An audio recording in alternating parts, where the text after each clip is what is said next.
She was the radiant face of the wellness revolution, a woman who claimed she had stared death in the face and beat it using nothing but plants, positivity, and a curated Instagram feed. Belle Gibson wasn't just an influencer, she was a movement. The clean-eating guru who had allegedly healed terminal brain cancer through diet, detox, and holistic living. Her story traveled the world, a young mother, a fighter, a survivor. But none of it was true. When the truth collapsed around her in 2015, the shockwaves hit harder than anyone expected. The scandal wasn't just about lies. It was about belief, about trust, about how desperately people wanted a story to be true. And behind the curtain of that downfall, one question lingered. Who helped shape the narrative? Because in this new world of constructed truth, where reality TV and influencer culture blur fact and fiction, Belle's story wasn't just a personal deception, it was a production, crafted, edited, sold. And she wasn't alone. Cut to the glitz and chaos of reality television. Shows like The Bachelor, Love Island, and Married at First Sight promise unscripted drama. But behind every meltdown, every love triangle, every scandalous exit, there's an invisible hand. Reality TV producers, armed with editing software, confessional prompts, and psychological profiles, engineer chaos for ratings. And they do it with surgical precision. Belle Gibson's narrative was shaped for virality. Reality TV contestants have theirs shaped for entertainment. But the machinery, it's the same. Construct a sympathetic figure, build the rise, hint at the fall, then let the spectacle play out. Belle's story started with an app. The Whole Pantry launched in 2013. It was elegant, minimal, packed with vegan recipes, mindfulness tips, and personal anecdotes. But the beating heart of the brand was Belle's story. Diagnosed with brain cancer at 20, rejecting chemotherapy, embracing nature, and emerging victorious. She was hailed as brave, inspirational, the anti-establishment heroine the wellness world didn't know it needed. Apple featured her app in over 150 countries. Penguin published her cookbook. Interviews poured in. Profiles were glowing. Here's the thing. No major outlet asked for medical documentation. No journalist dug deeper. Everyone wanted the story to be true, because stories sell. Now imagine this same logic applied on reality TV. In 2006, MTV's Laguna Beach was still riding high. Kristen Cavallari, one of the show's central figures, would later reveal that entire storylines were manipulated through clever editing and contrived drama. They would push us into situations that weren't natural, she told Entertainment Weekly. They needed a villain, and they decided it was going to be me. Producers weren't documenting reality. They were casting characters. Belle was cast as the heroine of a clean-eating fairy tale. Kristen was cast as the antagonist of a sun-drenched soap opera. Neither had full control over the story told about them. Now consider the stakes. For Belle, the consequences were legal, morale, financial. For reality TV contestants, it's often emotional, psychological, in some tragic cases, fatal. But we're getting ahead of ourselves. Let's rewind. Belle's cancer story wasn't just a personal narrative. It was a brand strategy. The emotional pull of her struggle gave moral weight to every product she sold. Her audience, largely young women disillusioned by conventional medicine, bought into her philosophy, not just the smoothies and affirmations, but the idea that they too could heal themselves, that modern medicine was part of the problem, that nature and trust were the solution. She was charismatic, calm, always photographed in soft light, with a toddler by her side, with green juice on the table, with serenity in her gaze.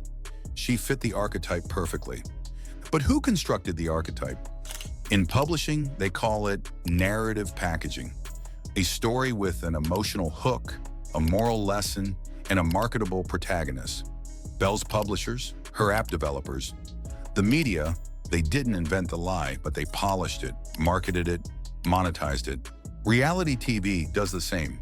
It doesn't write scripts, but it chooses what to show, what to hide, what to amplify. In the industry, producers refer to beats, emotional highs and lows that must be hit in every episode. If a contestant doesn't cry during an elimination, it's reshot. If a dinner party's too boring, alcohol flows faster. If a romance is blooming too fast, they throw in an X. There's a term, frankenbiting. It's when editors stitch together separate clips to form a sentence a contestant never actually said. It's legal, it's common, and it's devastating. Belle Gibson's lie was real, but her success wasn't just about her. It was about a culture that rewards compelling fiction. Whether on YouTube, Channel 10, or Apple's front page, the producers are often invisible, but their fingerprints are everywhere. In 2015, Australian media began to whisper what many had quietly suspected. Something about Belle Gibson's story didn't add up. A few journalists, finally, asked the question no one else had dared. Where was the proof? She had claimed 5 different cancers. She had said she had 4 months to live. She had accepted donations from fans, even pledged to give a portion of her app proceeds to charity. But the charities never received a dime. And the medical records, they didn't exist, because neither did the cancer. When the exposés hit, they hit hard. The truth unraveled publicly, viciously. Gibson was denounced as a fraud. Her reputation scorched in headlines. Her brand collapsed. Penguin pulled her book. Apple deleted the app. Sponsors fled. What had once made her marketable, her miraculous recovery, became a symbol of deception. The most staggering part? It could have been prevented, but the narrative had been too perfect, too profitable, too seductive. Reality TV operates the same way. Scandals erupt when audiences realize the truth is less real than promised. Think back to The Bachelor season 23. Cassie Randolph left the show, only for producers to bring her back in a now infamous storyline twist. What viewers didn't see was the manipulation behind the scenes. Pressure, persuasion, hours of retakes. The narrative wasn't discovered, it was crafted. For Belle Gibson, the legal fallout was swift. In 2017, the Federal Court of Australia found her guilty of misleading and deceptive conduct. The fine? $410,000. But no criminal charges were filed. The damage in many ways had already been done, both to the public and to the fragile trust in the wellness industry. Reality TV contestants, meanwhile, often have little legal recourse. When the editing is cruel, when the fame backfires, when the public turns on them, there's no safety net. Contracts often include strict non-disclosure agreements and waivers that protect the producers, not the people on screen. The common thread? The spectacle comes first. Belle Gibson's downfall was a feeding frenzy. But look closely, and you'll see the media that had once propped her up, profiled her, celebrated her, were now profiting from her collapse. And viewers, we become complicit. We tweet, we share, we binge. We form opinions based on edits designed to provoke. And somewhere, a real person, like Belle, like Olivia, is left picking up the pieces. In the aftermath of a public scandal, most fade into obscurity, but a few attempt to rebuild, sometimes by choice, sometimes out of necessity.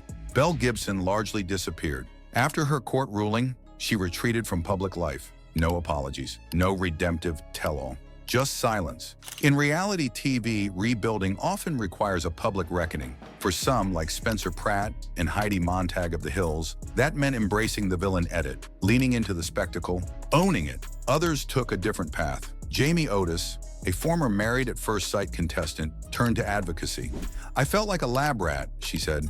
"They put you in this pressure cooker and wait to see if you explode. Then they put it on TV. The same themes repeat: manipulation, exploitation, redemption, if you can find it." Some contestants sued, others went independent, and some, like Amber Gill from Love Island UK, published memoirs detailing anxiety, editing, and the pressure to be perfect. And maybe that's what rebuilding looks like now.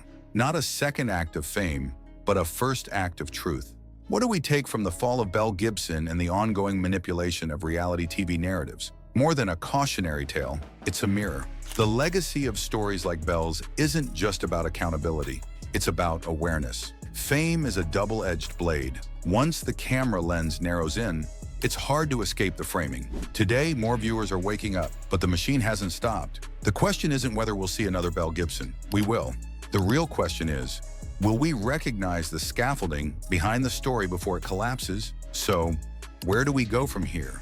Do we continue to reward shock over substance, or start asking harder questions? Was Belle Gibson a mastermind, or just a mirror? And when a reality TV contestant breaks down on screen, do we see a plot line, or a person? If this video made you think twice, hit that like button, subscribe for more, and tell us in the comments. Have you ever realized a story you loved was fake? How did it change the way you see the media? Because in the end, the truth isn't always what's shown, it's what survives the cut. And if you want more deep dives into your favorite actors and filmmakers, make sure to subscribe to FilmVert.